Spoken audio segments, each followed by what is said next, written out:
Hi guys, welcome to one of the first videos that I'm doing for the course of Math Methods. This is for Unit 1 of Math Methods, or Year 11 for the West Australian curriculum. So if you are doing this unit, or you're doing something similar to it, or if you're just curious perhaps maybe, this is a video for you.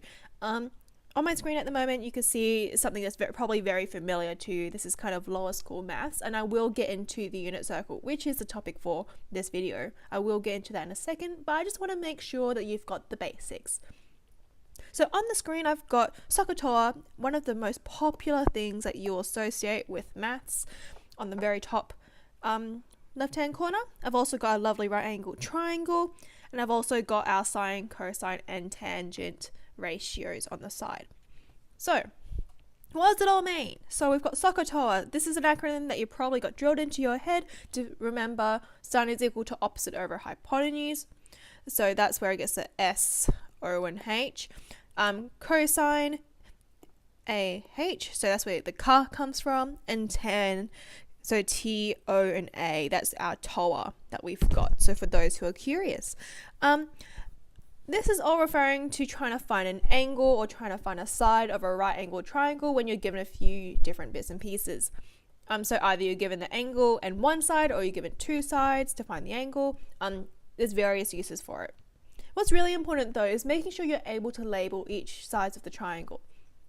So for this right angled triangle here, I'm going to just show you real quick how to label your sides. So this is my right angled triangle. I'm always going to know that the hypotenuse is opposite my right angle. So I'm just going to label that straight away. I know straight away that's my hypotenuse, okay, because it's opposite my right angle, which is indicated by this little thing here. Now it gets to the part where, depending on where your angle is, your sides are going to be different. So for example, if I had my angle here, my opposite would be directly opposite the angle. So this would be my opposite side, and then this one here would be my adjacent.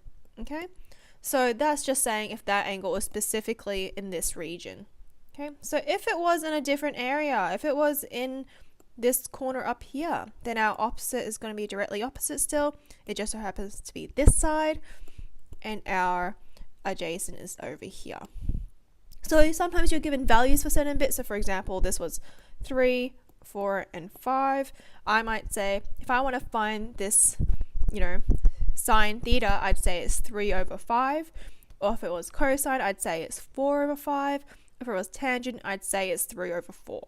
Okay, so that's kind of the gist of things regarding the sides. So now you are ready to be introduced to our favorite thing, which is the unit circle. So just hold on to your stuff. I'm just going to quickly end this video, and I'll refer you to the next part.